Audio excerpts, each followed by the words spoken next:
We Are Vineyard. For a long time around the vineyard, one of our popular sayings is faith is spelled R-I-S-K, right? You've heard that one? Oh, yeah. I don't like that saying. I think faith is spelled T-R-Y, try. And that's actually the slogan of our church. Faith is trying. Our t-shirts just say try. Our coffee mugs say try. Faith isn't faith until you try it. Faith is when belief tries what it should. And I just go back to the younger form of me and say, dude, just try. And once I knew that the stuff was the stuff, I wanted to use it. Right? Yeah. I didn't want to participate in the crowd. I wanted to make fruit. So I think that if there was a slogan to my life, it would probably be try.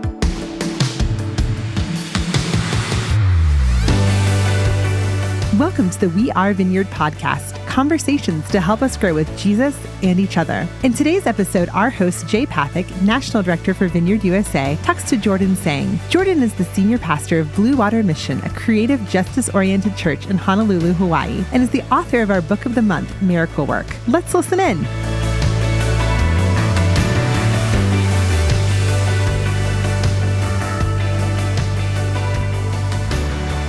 Well, Jordan, thank you for joining us to do our podcast. Lovely to be here. Thanks for having me. Yeah, well, and I can see you sitting in your home. Tell me where you are. I'm on the island of Oahu, the Hawaiian island chain. I live in a town called Kaneohe, which is on the windward side of the island. Honolulu, which is the city that everybody knows, is on the other side of the island. But it's a tiny island, so I could walk to Honolulu. I'm home today because my wife and my son both have COVID. Oh. So I'm playing nursemaid when I'm not talking to the national director of the vineyard. I'm making soup and stuff like that. Yeah, Jeremiah's pretty much over it now, but Sonya's got kind of a sore throat. Oh, man. Yeah. Well, thank you for leaving such an austere job to lower yourself to talk to me. And what a miserable deal. It just feels like at every point we think we're done, we're not done, doesn't it? Yeah.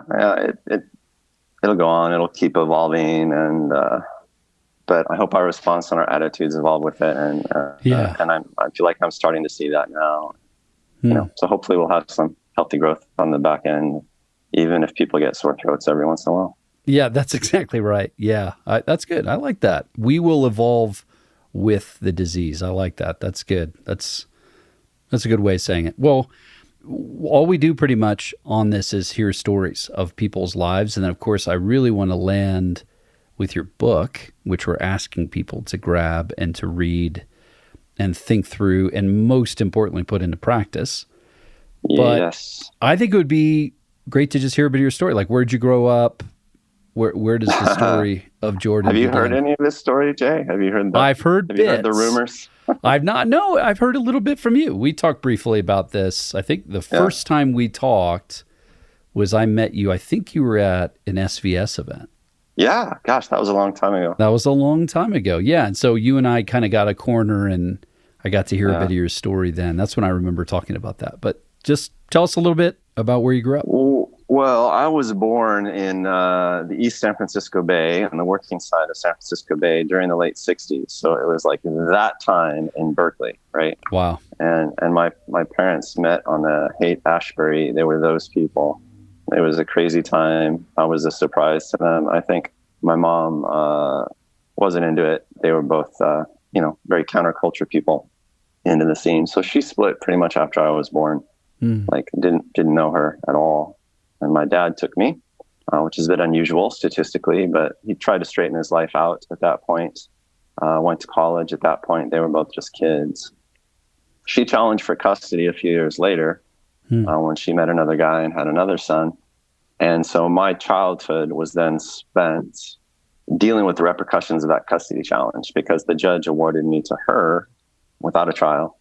Didn't know her. My dad kidnapped me. It's justifiably so, probably since she was a stranger in our lives.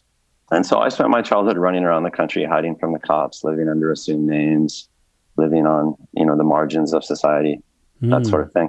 Well, and how old were you when he was like, I got to get you out of here and we're on the run? How old were you then? Yeah, I was about 3 at that point when we took off. Wow. So I have memories of that and everything that went into it. And they had fun managing me. It's like, all right, your name isn't Seng here. It's, those sorts of conversations. So yeah, we ran all over, and I've got tons of stories from that time of life. My family was not Christian, and along the way I had some Christian babysitters in the Cowan family who took me to church for the first time. And I was just like, bang, I just knew Jesus. Wow. How old were you? I wasn't much older than 3, 4. My earliest memories are the inside of Nazarene churches. Wow. Maybe not my earliest memories, but some of them. Yeah. And it just stuck with me.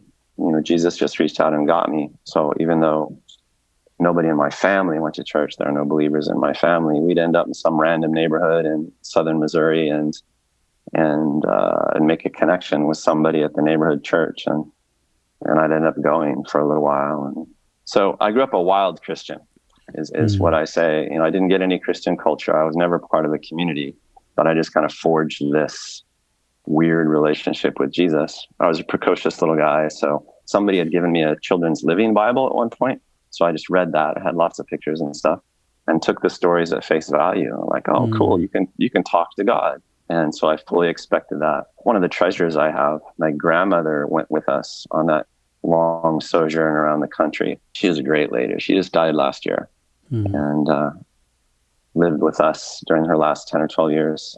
Came to the Lord, was baptized at 86. Wow. And just was grandma for our whole church. It was just exceptional. But she wrote letters with her mom while we were running, had a friend that would pass letters back and forth to her mom. And she would record some of my experiences with God and my visions and my prophecies and stuff like that, which I didn't call them visions or prophecies. I would just report to her what I felt God said to me about this or that. So wait, what age is this? How old are you? 4 or 5. 4 or 5? Yeah. Till like all the way through. I mean. How we were probably on the lam till I was about 8 technically. And then my mother kind of backed off the push. And so over the next few years, my life got normalized a little bit off and on. I was passed around from relative to relative for a little while there, hiding out. It gets long and complicated. No, it's okay. I'm just trying to imagine like you're having visions and words, like you're like a under 12, under 10-year-old kid. Oh, yeah. Wow. First time I went to church with any steadiness was when I was in high school, and I had a girlfriend, had an awesome family, and they just saved my life in so many ways. So they would pick me up on Sundays and take me to church. And then it was a Calvary Chapel church, and I got some good Bible teaching and stuff, but no supernatural stuff. So I was at odds with Christian culture. It's like, what? I don't get this, because I was truly wild, right? I was because as a kid, self-developed. Yeah, totally. You're having these visions and senses of God and whatever. Your grandma's writing them down. Yeah. Then you end up in high school at a church that's like, yeah, we don't really do that. Yeah, dispensational formally. Well, I didn't even know what that word meant, right? Sure. I was just like, wow, so this is church. Yeah. I had a great Christian coach who was awesome. Really, my fellowship, my Christian fellowship was always on the athletic field. So I got church where I found it. Right. I always took family where I found it as well, because my family was always fractured, and I was with this person at this time and that person the other time. There was, almost always somebody around who truly loved me. So I was super fortunate that way. But it was never steady and always challenging. So, yeah. Wow. I've like 400 questions, as you might imagine. But we got time for maybe like 10, Jay. So just take it down. But okay. Let me whittle it to the best of my ability. What's amazing to me is to think about how many believers God just placed near you for small windows of time. Because I think about, what I do, what you do now as a pastor. How many folks blow through our world for a month or 3 months or 6 months? And how many of those encounters just feel, at worst, feel a bit like a loss? Like, what was that? I did all that stuff and then they're just gone. Or, I had these 2 cool moments, maybe a prophetic moment or a pastoral moment. And then, I don't know, I guess they moved to wherever. That's a bummer. But listening to you, what I'm struck by is how many of the folks you interacted with probably had no idea. They're just like doing their life. They meet some kid in the neighborhood and may say this or that nice thing, or you're dating some girl whose family's like, yeah, you could come with us to church. And next thing you know, they're helping you patch together some stuff. Yeah. It's a brilliant insight. It's so true. It's a lot of people listening to you. Like, it's partly because of the lifestyle you're in, but to not be too theological, it also seems clear that God had a call on your life. There was a sovereign grace of God, just him sending people toward you or making you alerted to people that were near you. Yeah. Because he put a hook in your jaw, so to speak, like you're not going anywhere. You're going to do this with me. And despite random circumstances, he just kept pulling you along. That's amazing. I think that's so insightful. And I've often reflected on it with respect to my own life. And then, as you say, in terms of my ministry life, it feels like more of a downer. Because you invest in people as they fly through your life, ships that pass in the night. Totally.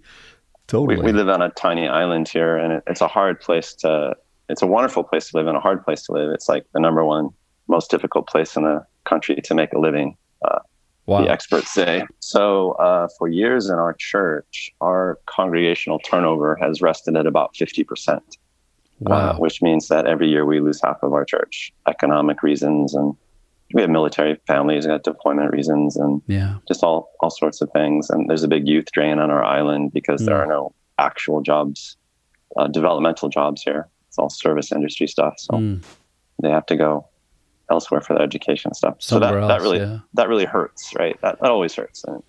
But you find goodness in it, to make deposits in people for as long as you can. We've become really great at 2-year discipleship tracks. Yeah, that's right. When I think about my life, and I would not have survived without that. Yes, that's right. I would not have survived. I tell you about these Christian babysitters that first introduced me to the Lord and introduced me to church. That was a Trinity Nazarene in South Sacramento, California. During that period, the cops were looking for us intensely. And so they showed up at the house. So my dad took me the safest place he could think of. He took me to grandma's house from the church. Every church has grandmas, right? Yeah. And so this network of grandmothers literally passed me over backyard fences to hide me from the cops. So you got these really proper button-down Nazarene church, holiness church Christians aiding and abetting fugitives. and I can't remember any of those grandmas. I remember like a face or two, but I don't remember their names or anything. Literally kept my family out of jail. Wow. It turned out that the pastor of that church a few years later was transferred to a tiny town in Southern Oregon. By incredible coincidence, my family ended up in after literally traveling across the country and back. So we had a 3-year journey that covered about 4,000 miles living here and there. And we ended up randomly in the same town together. And we're tipped off that we were in the same town of about 6,000 people. And so the pastor's wife enrolled me in her kindergarten at that point, which was how I got educated, because I could enroll in her kindergarten under any name I wanted, right? Wow. But what are the odds of stuff like that? I probably got a dozen stories like that. It's random connections. That is. Wow. It's like there was an army of people just so I could make it, just so I could make it. Sovereign. Okay, so then you're in high school in Calvary Chapel, dating whatever random girl, hanging out with her family. She'd be happy to hear you say that. Well, I'm just saying. Come on, that's high school. in some ways. I mean, sometimes not. I mean, for me, I ended up marrying the girl I dated in high school. So how's that working out for you? It's going great. Yeah, that random girl turned out pretty great for me. So you've got that, and then, I mean, so then how did you start to square the, like, I've had these encounters with God. These guys are telling me that doesn't happen anymore. Yeah. How does that start syncing up in your mind? Or does it? Are you just like, I don't know, I'll just keep muddling along? It would be hard for me to overestimate how much of an alien I felt in life just generally. I'm just kind of a quirky, weird guy in and of myself. And then my upbringing was just bizarre. And basically I was taught not be social, right? My whole life. Because like, you cannot know my name. You cannot know my history. You cannot know what I'm about. And then all these different family permutations and stuff. So I was always guarded, always self-managing, kind of raised myself. The advantage of that was that if I felt an oddball in a community, I was unlike the others, believed differently than the others, I was totally comfortable with that. Yeah, that's normal. Right. That's what I do. That's normal. Right. So like, that Calvary church was awesome because like nobody does a Bible study like a Calvary chapel. And the pastor there was great. It was in Rouge, Oregon, population 800. And when I joined the church, it was maybe 200 people. And when I left the church and went to college, it was about 3,000 people. So I got to experience all of that and just learn. I never really, it wasn't like a vital part of that community, but I got to see it, right? And you got to feel the vibe of a growing, dynamic place. Yeah, that's a thing. I mean, to feel that even is super important. Yeah. And then I went to college. I got out of the little mill town that I lived in, which was miraculous in and of itself, and encountered an intervarsity chapter. Which school were you at? In school. I was at Stanford. Oh, yeah. And that's where I met my wife, because that random girlfriend in high school broke up with me. See? Yeah. That's why I told you that happens. And the same story there. I mean, the Ivy chapter is great people, lifelong friends, some of close friends even today. That's where I learned community, because it's sort of a cheap shortcut because you're surrounded by people that are exactly like you. You're all in college, and right. It's sort of an artificial boost in community. But I was figuring it out. I had zero social skills, zero. You talk to Sonya about that sometime. I had zero social skills, but it was great for me. And then the summer after freshman year, I heard about this church down the peninsula. We were in Palo Alto, and there was this church in San Jose that sounded really interesting to me. A couple people had an experience of it, and they said, yeah, it's like they hear from God there. Tell me more about this, because that sounded like my experience. And so I had this car that I kept together with barbed wire and duct tape. And so one Sunday we piled a bunch of people into the car, like 6 people into the car, and we drove south to San Jose and walked into this church. It was called the San Jose Vineyard. Awesome. Just walked in. 60 seconds, I'm in, and the pastor stopped the music and said, oh, I'm getting a word of knowledge. Word of knowledge. And so there's someone here who has an ear problem. Lord wants to heal you right now. It's like something that's compromised your hearing. You might have said like the right ear. Anyway, so somebody stood up and you see the guy healed on the spot. And I was just like, home. How many people are in the room? It was a new church. And so you've been in the thing that grew to 3,000. You've now been in an IV thing that's popping. You walk into this little thing where little things are happening, but people are interacting in real time with God. Yeah. And I'm like, I knew it. See, I knew it. I knew it all along. Y'all have been holding out on me. I knew it. You're playing me. Oh, that's so great. And because that felt like life to me. So I was like, well, this is where I'm going to go. I'm going to figure this out. And so that was in California in the 80s, right? So there was tons going on. And I found out there was such a thing as conferences, heard about these guys that like they'd come to town and they'd hear from God for you, and do prophetic ministry. And so I was like, I'm in. And so I just went for it. I just like, forget school, it's like, this Forget Stanford, right? this feels important, you know. I did okay in school, but Yeah, it was not my priority, and I got to grow that way. My InterVarsity chapter decided that I was a bit extreme and a bit weird, so I had some problems there with in what all sense? the evangelicals. Well, because I was like, you know, God said this thing to me today, and then it was like, that was the first time where instead of just like going with the flow, I was like, no, this is happening. So I was pushing back a little bit, so to speak. You know, and that caused some controversy as it does in Christian community, right? Yeah. But, you know, eventually, like 3 years later, they became probably the pioneers of Holy Spirit ministry for the whole InterVarsity movement. You know, Really? And it was InterVarsity that published my miracle workbook, which is just a really strange story.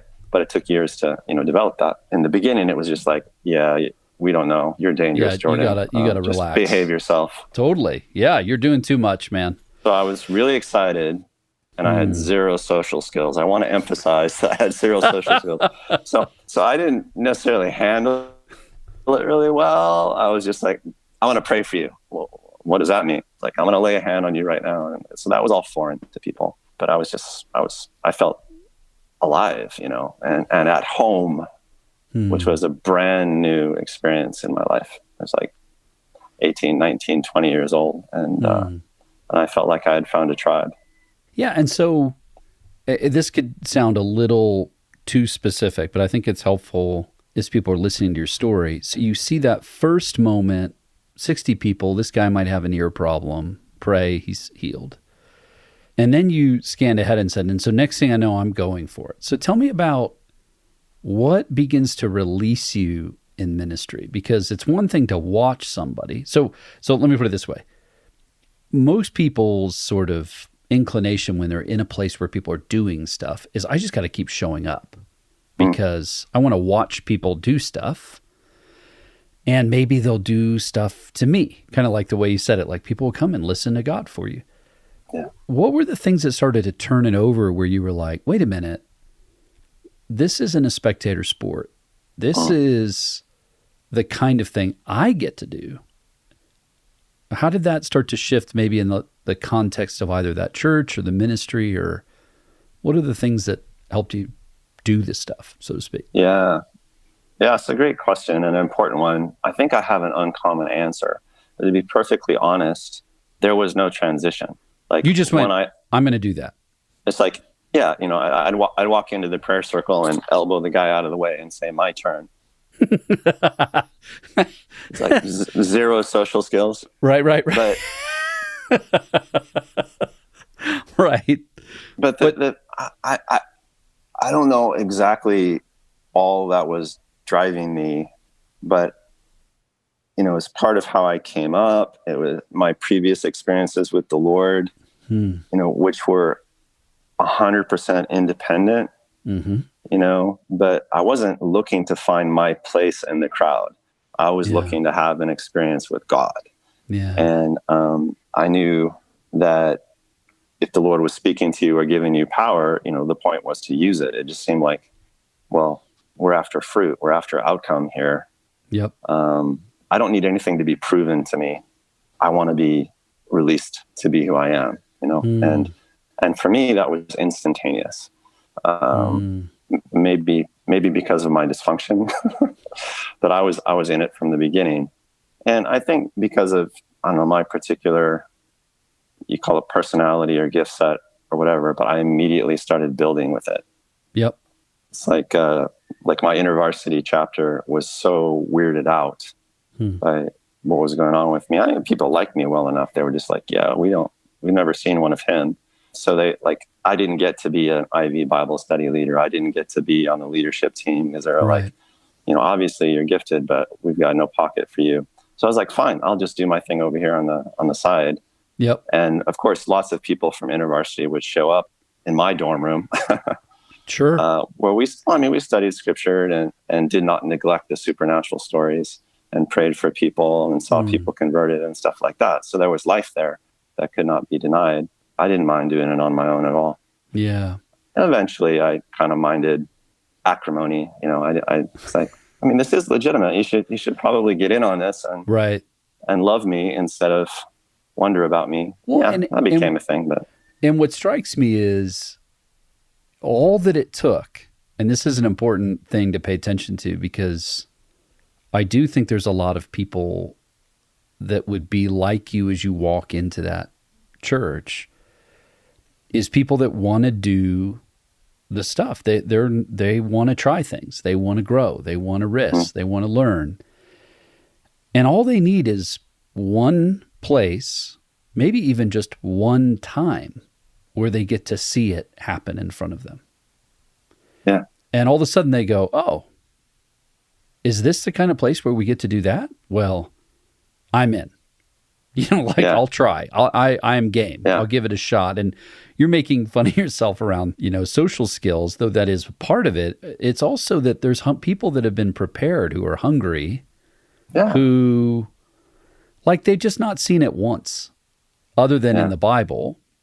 And then maybe they're in environments where it seems like, well, this is kind of good enough, right? I don't know, we pray here and we read the Bible. I guess that's kind of what we do. Yeah. But then once you see it one time, oh my goodness, that's real. That wasn't an attempt. It wasn't an effort. It wasn't a teaching. It was you actually did it. And it happened. Right there. Well then, I'm in. And that environment kept getting cultivated for you. So it wasn't a one-time, it wasn't like the evangelist day or something, and then that guy goes on to the next city. It's like, no, this is how we do this. We do this pretty much every time we open the doors. Somebody is going to say something that they think God is saying and ask God to do it right now. That's going to happen every time we're together. That's the normal. That's right. So therefore, I guess I'm invited to play. Yeah. And it was, Vineyard DNA from the beginning, that this was an all play environment, right? I mean, John's whole thing was to equip the saints, like that. He never had a time when he was not directing that. Yeah. And so, particularly in the early days, that was just such a strong part of Vineyard culture. I mean, the point was that everybody did it. Yes. Right. That was the point. Yes. And I just resonated with that so much. Yeah. Well, the quote you just said really struck me. I wasn't just looking for my place in the crowd. No. Because if you are just looking for your place in the crowd, that's a pretty uncomfortable environment. It's challenging. Yeah, because any given day you show up, even if you're trying to find your place in the crowd, somebody might do something that puts you in the middle of activity. Even if you're like, I didn't even agree to that. It's happening. Too bad. And they're going to keep saying things to you like, hey, why don't you come up and pray with me? Or, what do you think God might be saying? Or tell me about a time when you heard from God, or, and it would be hard to remain if you weren't trying. We see that a lot, don't we? Yeah, we do. We really do. I think that's also an encouragement to people. There's that weird little verse in Acts where it says, they would gather in this place and people were afraid to even go near them. Do you know what I mean? They knew, hey, I don't know what happens when you go over there, but if you go over there, something's going to happen. Yeah. You probably shouldn't even go near those people because things happen when you're around them. And what a witness. What a... Yeah. Well, and it's what you're giving testimony to. That was my experience. I had all these previous experiences. And you don't know my story that much. Mine's very similar. I had these encounters with God. Then I'm in this cessationist kind of vibe thing. Yeah. And I can't make sense of it. I'm going, but these people seem great. I don't know anything anyway, so I guess this is just what we do. And then I walk into the vineyard and I'm like, wait a minute. There's people that can make sense of my own story, all the things that have happened to me, and they love the Bible and know how to be sane. Oh, I didn't know this existed. Yeah. So feels healthy. Yeah. Well, but even looking back, I'm like, I don't know how much of that. Yeah, it's my story. It's your story that you were prepared in a certain way. It's always interesting to watch people that haven't been prepared, and even they see it and they go, wait a minute, this really happens like in the real world in real time. And sometimes they're frightened. I liked a little controlled faith with God where, I got to do what I wanted to do and ask God to help me. Wait a minute, you're saying God is doing things and he's inviting me to participate with him at any moment, anywhere, anytime? I don't know. That's way more untethered. I'm not sure I signed up for that. A lot of believers don't know that they signed up for that. So yeah, good word, untethered.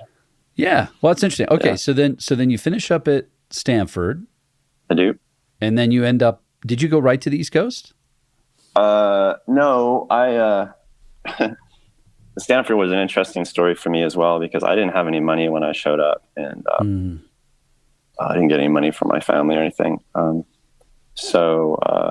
Lots of miracle stories of provision just to get through. But one of them was that I finished in 3 years instead of 4 because then it saved me money.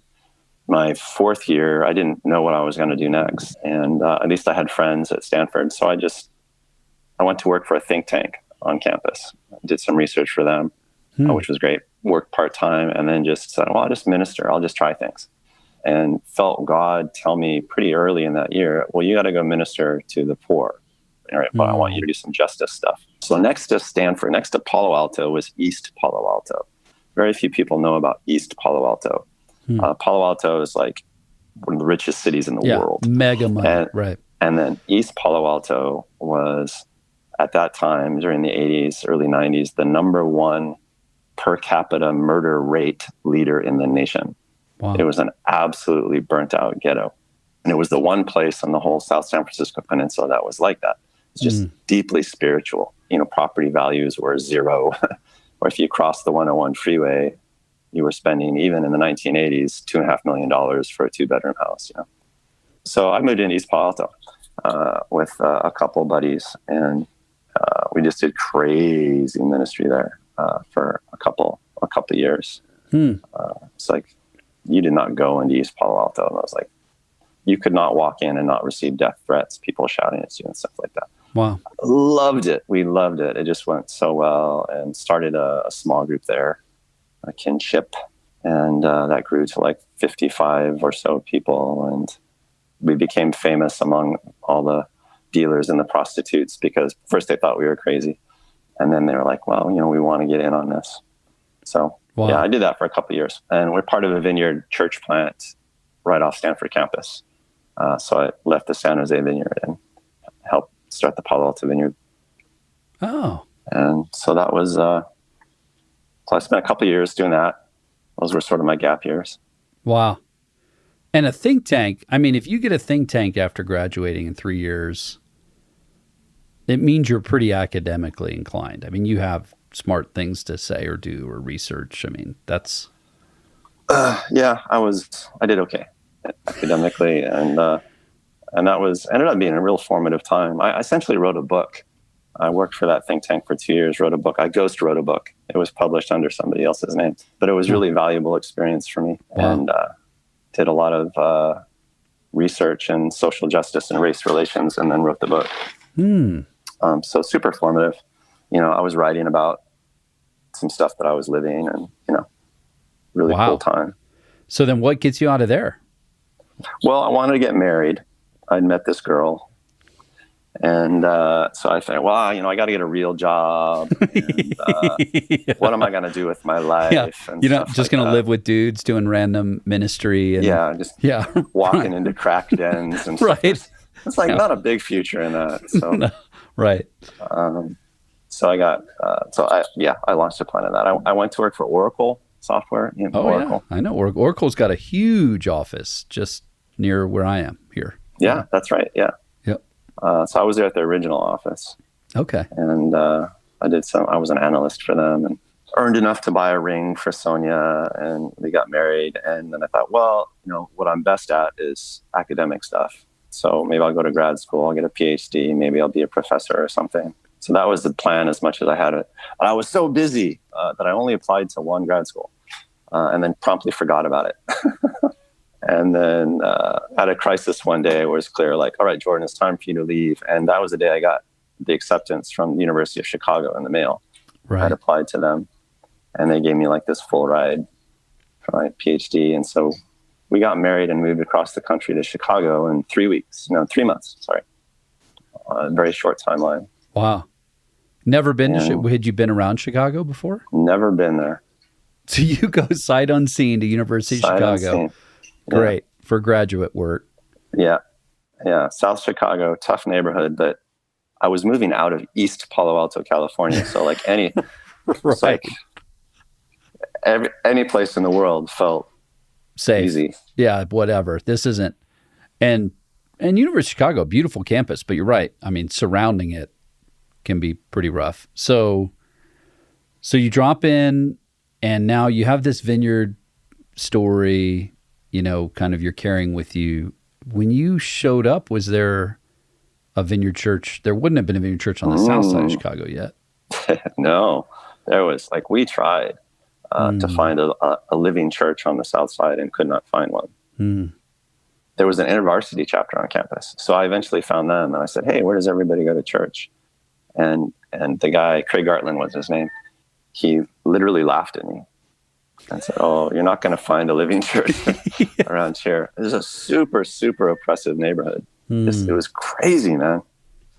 And so we almost said we went online, but this was like, you weren't going online quite so automatically in those days. Right. Like, we looked in the phone book and we found that there was a vineyard. The closest one was in Evanston. Yep. And that's how we ended up at the Evanston Vineyard, Steve Nicholson's church. It was like a 45-minute drive without traffic. Exactly. On Sunday for us to get there. And, but, it's a fantastic church. I met a story about the first day I met Steve Nicholson with I'm sure a lot of your listeners will know who Steve Nicholson is. Yeah. Super influential apostle, church planner, advisor in the Vineyard, influential for so many of us. Yeah. So I met him I think it was the first Sunday. And, hi, how are you? Where do you come from? So I gave him a 30-second version of our involvement with the Vineyard in California. He said, where do you live? And I said, I live in Hyde Park, which is this South Chicago neighborhood.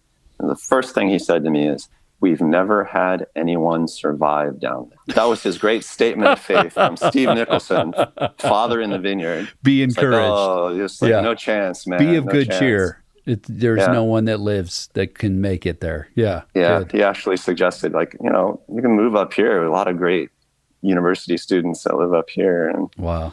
But what happened was we met a lot of cool kids around the university in that neighborhood, and we ended up taking them to Evanston with us on Sunday until finally we were like, we started a Bible study that grew from like 6 to, I don't know what we had, 30, 40 people.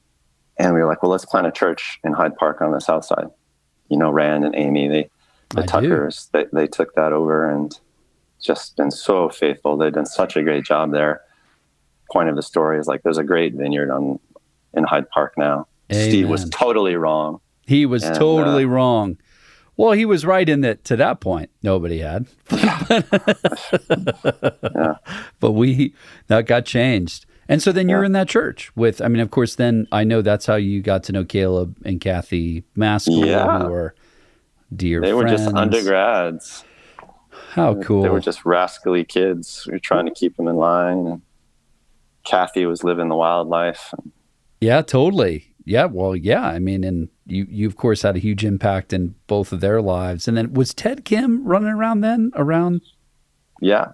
Yeah. He was a little older than them, but he was around. He was around that church plant. He was pretty plugged into Evanston, but he would be down there on the south side sometimes. And that was such a great time. It was such a tough time for me. So fruitful. So we started a Bible study with mostly undergraduate students, a few other graduate students.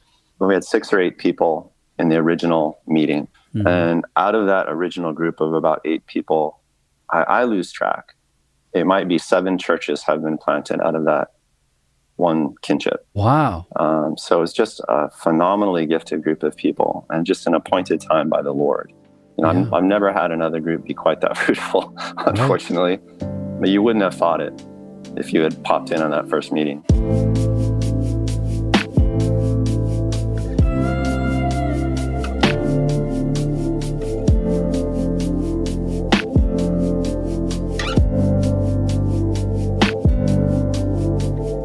Every month on the We Are Vineyard podcast, we introduce a new book or recommended resource to dig in deeper. For May, we're recommending that everyone reads Miracle Work by Jordan Seng. If you've been enjoying this conversation between Jordan and Jay, you won't want to miss it. Miracle Work is available through Vineyard Resources and wherever books are sold.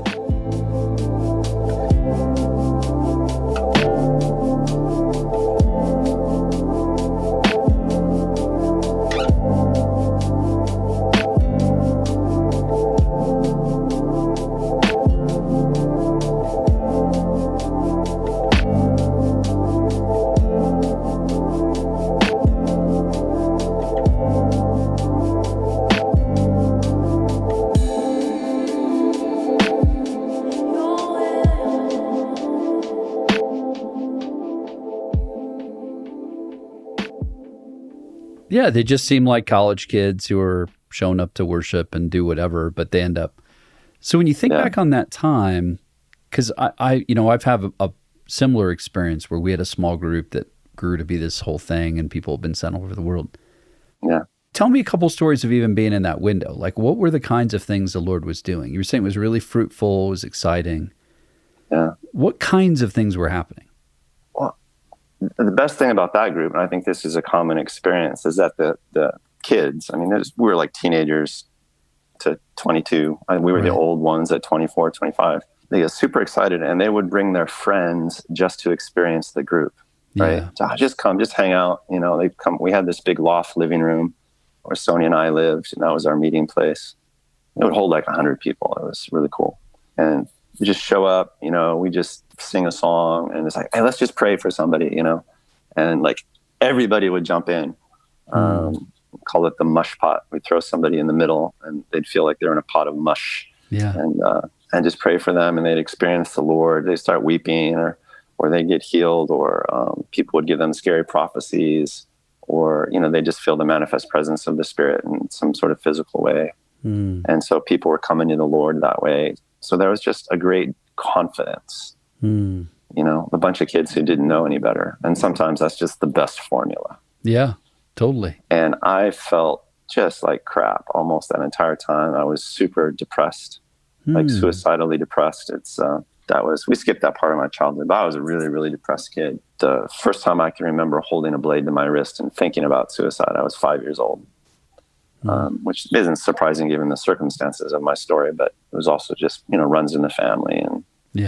And I would have experiences of the presence of the Holy Spirit, but I would also sense the presence of demons and stuff. And there was nobody in my life to explain what was going on. And so super stressed. So that came back with a vengeance in my Chicago years. They were really tough, and some frustrating things were happening in life. So I will sometimes, when I'm speaking about all play and who should minister and stuff like that, I say, well, do you think it's wise to plant a church when you are suicidally depressed? Because I did, and it's worked out wonderfully. I really love what Paul says. Like, I will boast in my weakness, not about the weaknesses I used to have, but I will boast about like how wretched and messed up and dysfunctional I am at this moment, so that you can understand that really it's the Holy Spirit who does this. Wow. And so when I think about that time, that's what I think about. It's like, well, a bunch of people who are willing to try anything. And I guess I was nominally leading it for a while there. And I was as messed up as you could get. And, harvest. We were guided by dreams. And the reason we started that Bible study down there is because of a dream Sonya had, my wife, which is why I felt compelled to try. So, okay, we'll start something. Otherwise, I wouldn't have done it. So, I value prophecy sometimes because that's what it takes to beat you upside the head and get you to do what you don't feel like doing but ought to do. Great time. Yeah, and so I mean, again, we don't have to explore this unless you want to, but when I listen to you, I do think people think of it the other way around. I mean, as you're describing the discouragement, that's usually enough for people to go, I don't even know if I'm going to show up to anywhere that God is doing things. Yeah. Or where there's just people. I mean, like, I just would rather not be with people, let alone I think I'll lead in a new thing. So, like, if you could talk to you, like in that window, like right now, you get to go back and look at you as you're wrestling through all of these things. What would you want to say? What would be your advice to you? Because there's a lot of people in that place. For a long time around the vineyard, one of our popular sayings is faith is spelled R-I-S-K, right? You've heard that one? Oh, yeah. And I don't like that saying. I think faith is spelled T-R-Y. Try. And that's actually the slogan of our church. Faith is trying. Our t-shirts just say try. Our coffee mugs say try. It's like faith isn't faith until you try it. Faith is when belief tries what it should. And I just go back to the younger form of me and say, dude, just try. And we talked earlier about how there was no transition point for me. Like once I knew that the stuff was the stuff, I wanted to use it. Yeah. Right. I didn't want to participate in the crowd. I wanted to make fruit. So I think that, like, if there was a slogan to my life, it would probably be try. So how, and I think I know the difference, but how is try different than risk? Because you say, I don't like that slogan, because I mean, I think they sound similar. Yeah. Yeah. I mean, they are similar. What try says to me is do something now. What is the right thing to do at any given moment? Well, the right thing to do at any given moment is to try something. Faith is never not trying. Risk is, obviously a great word, but it just doesn't carry that connotation of action, right? In quite the same way. I will accept faith is R-I-S-K. It's okay. You're not going to hell if that's your church slogan. No. I hear you making a distinction, and because what I hear different, whether you intend it or not, is try. It just sounds different in that it's almost like just do something, do anything. Like, even if you're not sure what to do necessarily, or risk feels a little more like there's sacrifice and it's intentional in a very particular kind of way. Yeah. Whereas you're saying, just try, just stretch out your hand, just ask God, just say the thing that needs to be said to the person that needs to hear it. Or move and then ask God. That's right. Go to a land I will show you, but first get moving. And it's often wise to start small, but it is very rarely wise to not start. And so you can only steer a moving car, like you gotta be moving. And risk tells you how to do things, but I think try tells you do things. And that's really life. It's been my life, so you were talking about showing up. You don't even feel like showing up. Yeah. I never feel like showing up. But I just try. I just grind and I grind and I grind. Yeah. That's how all the good stories start. Really some of the bad stories start too. But, yeah, that's true. That's also true. Yeah. Yeah. I'm struck by what you're saying, because I know it, of course, it relates to a lot of the stuff, which your book is amazing, so helpful for so many people. I was just with a church in New York, not a Vineyard church, that uses your book for training for all their leaders as part of their leadership training. Yeah. New York church, which one is that? It's a church called Wellspring. A guy named Seth Bazakis is the pastor. He's a wonderful guy. We just went and did a ministry time with him, I don't know him. A day ministry. Yeah, wonderful guy. Obviously has great taste in books. He has great taste. Must be first rate. He is first rate. Pastor. He's a skilled pastor leading an incredible church. And he, we were out there doing ministry, and I was just like, tell me your, some of the familiarity with what you're doing. And he was like, well, we use this book. I go, what? I'm going to be talking to Jordan like next week. He's like, really? So it raised my profile for what it's worth. So I'm just riding on your coattails. So thank you. Thank you for that. Yeah, stick with it, man. But what I appreciate about your book is it's super practical. Hearing you talk right now, each of the different things you're training in really just say, it's okay to try. Like, just get in this thing. Do things that seem consistent with the character of God, what God is up to. Why do you think people don't? Like, it sounds all so plain and straightforward, right? Like, if these are the kinds of things God does, then we should try. What do you think resists or inhibits people from that kind of activity? Yeah. You can believe in something 100% and still not do it. Mm-hmm. And the reason is you cannot believe yourself into doing something. You can believe all the way and still find 1,000 good reasons to not try it right now. All right? You can tell yourself, well, I'll do it. Or, is this quite the right time? Or, I want to seek the leading of the Lord on this. We spiritualize it away. Yep. And in life, it's always possible to find reasons to not try. Even if you can't find reasons to not believe, you can find reasons to not try. And of course, the world is chaos and resistance. It's entropy. So, you never feel like trying the most important things of God, right? There's always a little bit of discipline that's going to be involved in those things. Mm-hmm. So you said earlier, like, that my book says it's okay to try. I wrote that book 10 years ago, so maybe I've become more ornery since then. But what I really want to say is it's not okay to not try. Yeah. That's what I want to say. That's what I want to say the rest of my life. So sure, it's okay to try, but it's not okay to not try. So you think, I like your distinction. You can believe things you don't try, but often you try yourself into believing things. If I were to say it the other way around, like, you might half believe a thing, but if you try it, then you actually believe it all of a sudden. Then you've exercised faith. What do you know? You've exercised risk. This is real. So, this is as real.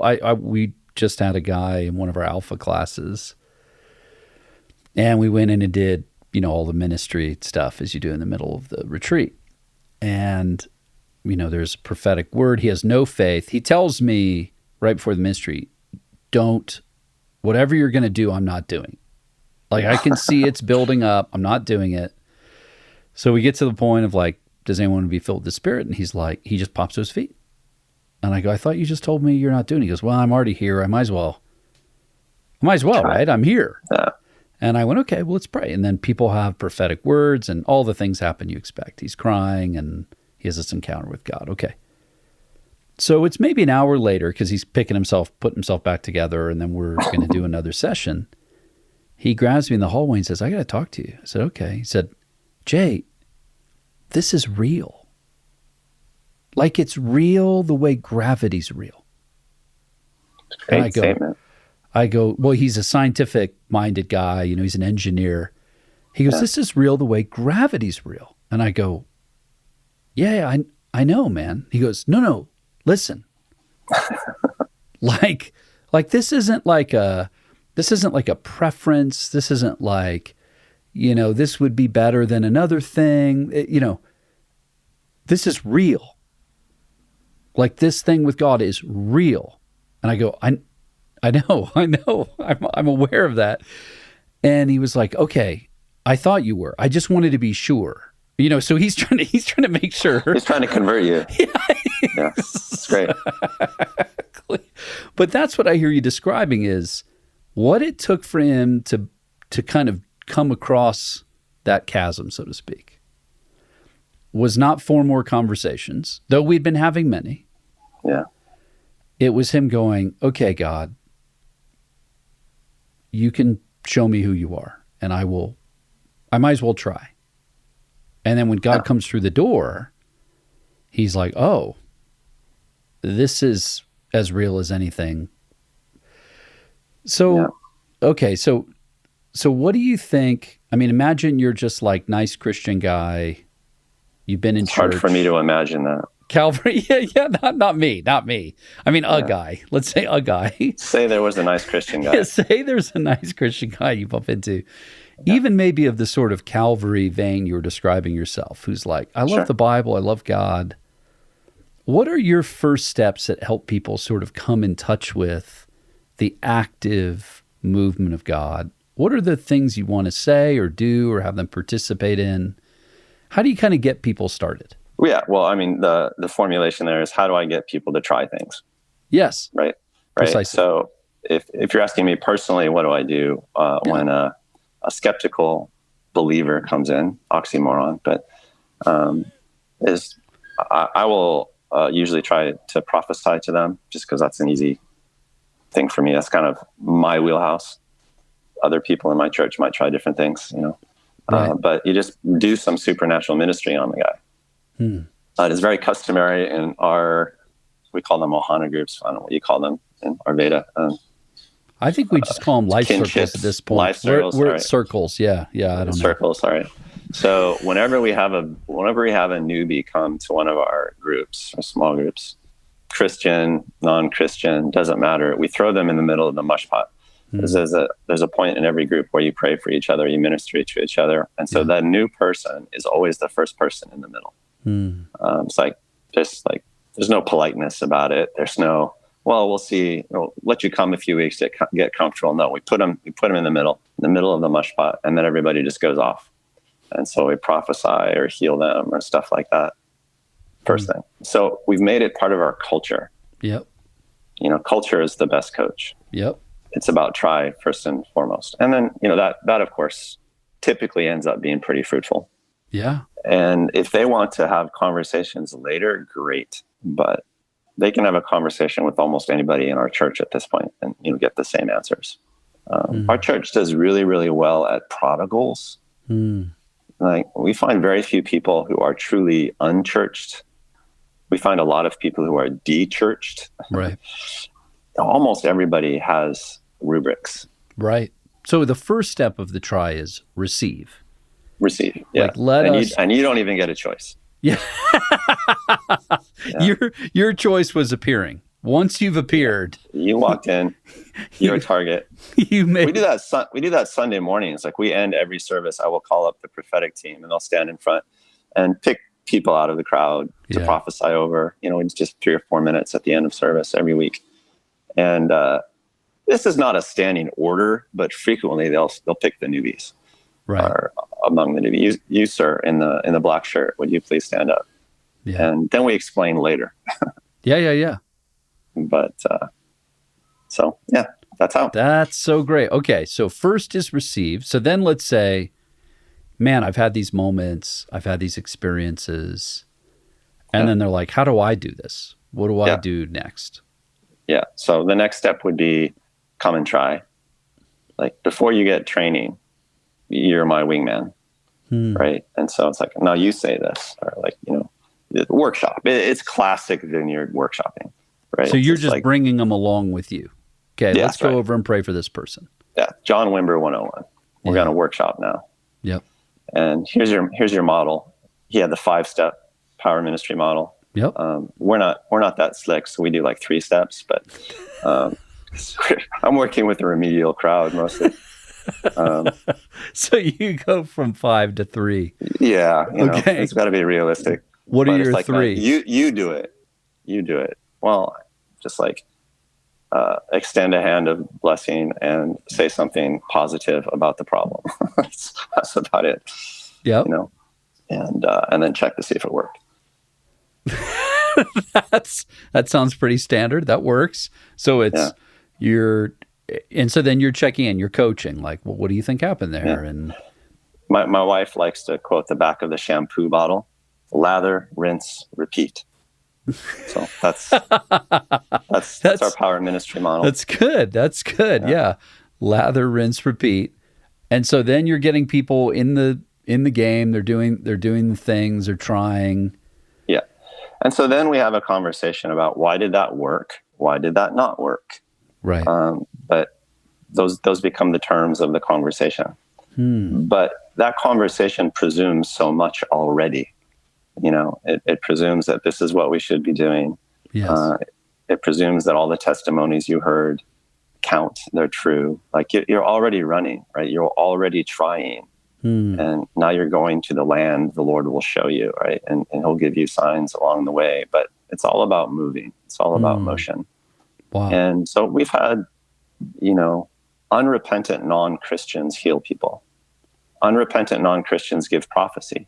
We try not to be fake about it. It's like, this is the situation right now. This guy doesn't even believe, right? He just healed you, or he's going to try to heal you or something like that. And I feel like that's totally under the umbrella of grace. We got no problem at all doing that. Right. No problem at all. Yeah. No qualifications. And just God try. seems to work through it nonetheless. Yeah, exactly. Like the categories don't seem to matter to God. So, yeah.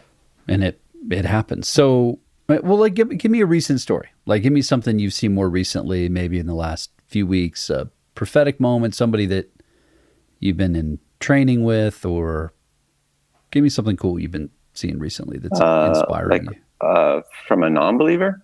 Or anything. Just a ministry moment that is of the vein we're describing. We had a healing service last week at church. So every once in a while, just to keep ourselves honest, we take our Sunday morning services and we just declare them healing services. Okay. And then people are incited to invite all their sick coworkers and friends and injured people and stuff like that. Like, we'll start with a few songs, and then I will talk for just a few minutes, and then we'll just release the congregation. So we have a ministry team that will come up front, and they'll have words of knowledge for people and stuff like that, so they can get going. But at a certain point, we usually release the congregation upon the congregation. Just circle around the people around you and just go for it. Yep. Yeah. And so that's typically my favorite part of the service, because people who are there for the first time will be like, it would be awkward for them not to join in the miracle working. Right. Totally. So we had a guy who was about to have surgery on tennis elbow. It's a chronic thing. You play tennis, right? You're a big tennis player. Yeah. So it was like kind of ruining his game. That got cured immediately and effectively. Boom. He's just healed. A woman who was new to our church, who was one sport here that is popular is paddling, ocean paddling, those big, long canoes. And so she had injured her hip doing that, couldn't do it anymore. She was healed, brand new believer, and ran outside the church and was running up and down the stairs to prove that it worked. Wow. And then what I do is, like, in the middle of the service, it's always super chaotic, but I try to, like, hey, everybody listen up. We got a testimony, and we'll share that over the microphone. And like half the people listen, but right, because they're all still praying and doing whatever. They're all still praying, totally ignoring me. Right, right. So in that melee, somehow, right, we find people having all sorts of first experiences like that. And it'll be typical for a person to get a healing and then to turn around and to pray for someone else at the same time. And I had a young lady, never been in the church before, approach me afterwards and said, I just want you to know that it works. I just want you to know that I'm different. I'm like, great. I thought she got physical healing. And she was like, no, I've been so depressed. She just broke down weeping. I don't think she got a physical healing. I think she just felt the Spirit of the Lord. Yeah. And then we have an appointed scribe who tries really hard to collect testimonies on the spot so that we can remember what the Lord has done. And we miss 90% of them. Where's that woman? Right. She said, and then she ran up to Joanne, our scribe, and just poured out her story, because it was so important for her to tell what the Lord had just done for her. It's I just know I'm different. I'm not depressed. I just feel freed and joyful. And I don't even know if I'm going to be prayed for, but spontaneous moments like that, Yeah. Honestly, I don't do a good job of being aware of it all at the moment. It's useful to have someone like you ask me, what have you seen recently? Because I'm I'm one of those guys that's well, what do I have to do today? Right. And grind. And then I look back and think, oh, that went okay. Well, and you're a pastor, so you're always solving a problem too. That's right. There's something not right. No matter how much is great. Yeah. there's this other little thing that's not working, or there is Yeah. this one family that their kid is dying, or there is this My marriage that family isn't has working. COVID today. Right. Exactly. For instance, some healer I am, I suck at this. Well, yeah. And so let's wrap up here, because we could talk forever, and I would love to talk to you some more. When you think about, so you wrote a great book, which of course we're telling everybody to read because it's super practical. The stories are really clear, and just even talking to you now, your humility comes through, obviously, in the writing. Like, you're not trying to purport to be some superhuman person. It's like, we just try. I'm excellent at humility. Yeah. Well, that's good. It's a good thing to be good at. Just fantastic. And I'm the best. I'm the best at being humble. So, but as you think about the book and you think about what you've learned, and you might not remember this because you wrote it a while ago, but what do you feel like you would want to change or add or subtract, or how would you want to, you already gave one example today of what you would want to say differently. What do you think you've been learning after writing the book? Dude, that's 10 years of learning. I know. But what would be like one or two things you'd like, man, I would want to add this, or I'd want to change that one bit? The ingredient that I want to add, as I alluded to before, is just a real strong philosophy of try. Mm-hmm. It's not okay to not try. Yeah. Well, the older you get, the more you think about what makes this sustainable. Not what makes the unsustainable sustainable is what kingdom living is about, really. Yep. And so I've learned a lot about that. I've started a lot of churches in my life, always accidentally. It's a different skill set than maturing a church, becoming a grandfather as opposed to a father or an older brother and stuff like that. Yeah. Anyway, the older I get and the more you do this, the more valuable I think that message of just try.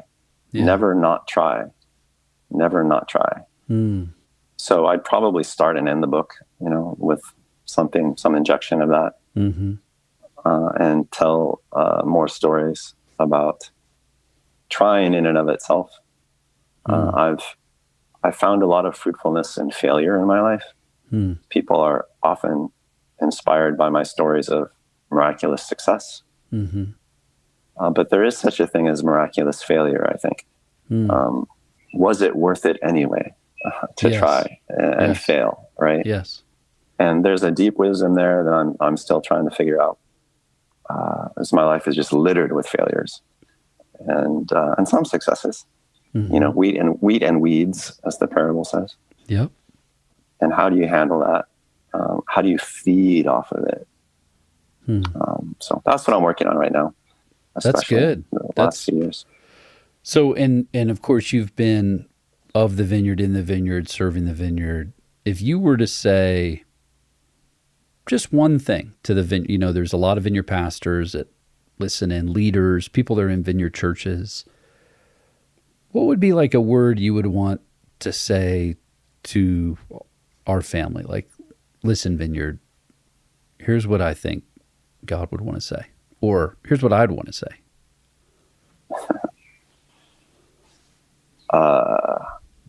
I'd say faith is spelled T-R-Y. And I would say, be the first.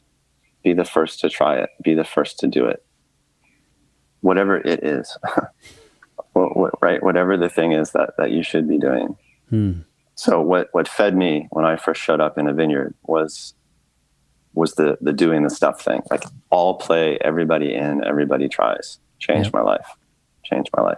And then there was a time when I didn't get to be in the vineyard for a while. I kept up some relationships, but I feel like the movement generally got a bit more passive about things as we struggled to figure out, what the movement was after its founders died or left, and stuff like that. And in some ways that was necessary, and there's some foundations of health were built and stuff like that. I think it was very much pastoral, maybe a little less apostolic or prophetic. Yeah, if that makes sense. It does. And I would just like to remind the Vineyard, go back to being the first, go back to being apostolic. That's what apostles are, right? They're the first people. Get that ethos out there again. Yep. Whatever is worth doing, you do it, even if you don't have a model, and do it aggressively, and do it in an unedited fashion, and clean up later. Yep. Because the world is in a pretty dire place, I think. Worldly culture is accelerating and getting more and more creative, right? There are some really insidious things, some really insidious and dangerous things going on, and I don't think people have called them out particularly. You don't need to be really smart, right? You just need to do the same old kingdom things more aggressively than ever. Yes. More aggressively than ever, not more cautiously. This might be time for a little more sword and a little less peacemaking, so to speak. Don't quote that out of context. No, it's in context. No, I feel like I was just talking with a group of pastors this morning, and they were going through all of the dynamics of what's going on in culture. It's a group of church planners. They're going, gender fluidity, and we're not sure what this means for a biblical sexual ethic, and anti-authoritarian whatever, and the abuse structures that have often been within the church, not just outside of the church, and financial impropriety, and the sort of destabilization of nuclear family and or extended family by proxy. And, we're going through these things. It's like a group of guys and gals talking it through. Needless to say, it was pretty depressing, would be the kindest way of saying it. And after it all got through, I'm now the old guy in a group like this. They were like, well, what do you want to say? I said, well, I guess all I'd want to say is most people don't have hope in the world. Most people want their guilt and their fear to be dealt with by God. Most everybody. They don't know how. They don't know that that's even necessarily real. Yeah. And most people are supernaturally wired. They want encounters with something beyond themselves. More than ever. I just know that's true. And so, guys, listen, I don't know about any of these things. There's so many things to say about these things. Yeah. But if you can slide around them somehow and offer a message of hope that's matched with power by the Holy Spirit to where they're experiencing an encounter of the kingdom, it will reframe all those conversations, because now we're not just having them in theory. Now that we know there is a God that loves us and is among us and with us, what is it that he wants to say about these things? And that is an entirely different conversation. Entirely, yeah. But Good without word. that, if we somehow have to just intellectually joust our way through this thing, or cloister ourselves away in some kind of hidden fearful existence, we're in trouble. And anything in between that lacks hope, power, freedom, the kindness of the kingdom, the clarity of the kingdom, I don't think we have hope, guys. So I appreciate, because they all had books. Everybody's writing down books we should all read, which is great. I love to read. I read continually.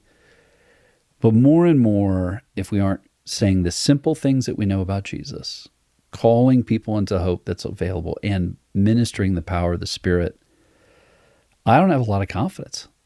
I'm not sure if we can be clever enough. And frankly, that's why I love your work, Jordan. I love being with you. I've not been in a room with you ever that you've not cornered some poor person and ministered to them, right? Because you're asking. And this is a thing that I think is the best of the Vineyard. Every room we walk in, we're saying, God, what are you doing? What are you saying? Yeah. And then with the breadcrumbs we have, the little thin threads we have, we're just going to try. We're going to pull on that. We're going to speak the word. We're going to stretch out the hand and pray. And usually, I don't know if this is your experience, but my experience is usually I'm the most surprised person in the room. I'm like, wow. I pretend I'm not. Well, we need you. Yeah, we think we need you to give us courage, but the truth is, you're modeling more than anything else, and that's the number one thing I think for pastors. As I'm listening to you, is I'm convicted and challenged listening to you. we're not going to see things in our church that we're not modeling. So we're just not going to. Like, how is that going to happen if there aren't models of people trying things? And so, anyway, I only say all that to say I'm really grateful for you personally and the ways that I've watched you minister, and I'm grateful for your book because it flows from your life. You know, sometimes people write books aspiring to things. Other people write books saying, well, this is kind of just what I've been doing. I hope this is helpful to you. And your book definitely feels that way to me. And I think it'll really bless anyone and everyone in the Vineyard that would read it, get some folks to try. No, I know so, but they have to try. To your point, they can't just read it, they got to try. So thanks for making time to talk to me, Jordan. I appreciate it. Hopefully, can I come back and talk to you another time? Please, yeah, let's do it. Okay, all right, cool. You're probably due for a Hawaiian vacation. Oh my goodness, try not to tempt me. That sounds great. I don't know, I like where I live, and I've never been to Hawaii, so that's probably why. Come. I'm afraid. Yeah. I'm afraid to go. What if I like it too much? Well, I don't know. Well, I'll let you plan a church. Okay, that's very kind of you. All right, thanks. All right, thanks, Jordan. The We Are Vineyard podcast is a production from the team at Vineyard USA. If you've been enjoying the podcast, here's a few ways you can help us. Leave us a review on the podcast platform of your choice. This helps more people find us. Connect with us online for additional resources. Our website is vineyardusa.org, and we're on Instagram, Facebook, and Twitter at VineyardUSA. Thanks for listening. See you next week.